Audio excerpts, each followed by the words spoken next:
داسې مه یېرېږئ دې خبرو نه چې ستاسو پختۍ به قبر ماتئ. صحیح ده؟ دې خبرو نه مه یېرېږئ. دا کلمه ویلې ته 15 وخته لمونځ کوې چا حق نه وي قصه ختم.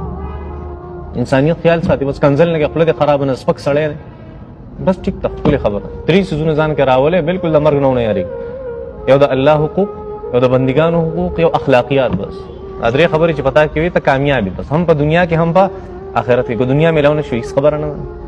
الله به دنیا هم درکړي آخرت به هم درکړي. دا خبره ده. نو دا شی دا ډېر یو بهترین څیز دی.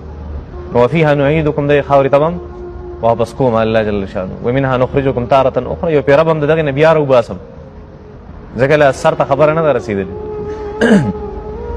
یو روایت دی په مسند احمد کې او مستدرک کې په کتاب التفسیر کې امام حاکم رحمت الله علیه هم نقل کړی دی. هغه روایت هغه د ابو معمر رضی الله تعالی عنه دی، ضعیف روایت. هغه دا چې نبی کریم صلی الله علیه وسلم بارک راځي چې کله لور وفات شو ام کلثوم نبی علیہ السلام په ژوند وفات شوه. حضرت عثمان بن عفان باندې واده رضی الله عنه. ام کلثوم رضی الله عنها چې وفات شو نبی علیہ الصلوۃ والسلام مبارک هغه چې کله دا په قبر کې ګدا نبی علیہ الصلوۃ والسلام د دې آیت تذکرہ کړی و منها خلقناکم وفيها نعيدكم ومنها نخرجكم تارة اخرى. دا خبر یو صحابي دغه ضعیف روایت. بل یو روایت ابن ماجه دی هغه کې راځي چې نبی کریم صلی الله علیه وسلم یو صحابي هغه دفن شو او نبی علیہ الصلوۃ والسلام مبارک دا قبر سر ته راغی او 3 موټي خاورې ور واچولې او دا آیت مبارکه ولوست منها خلقناکم وفيها نعيدكم ومنها نخرجكم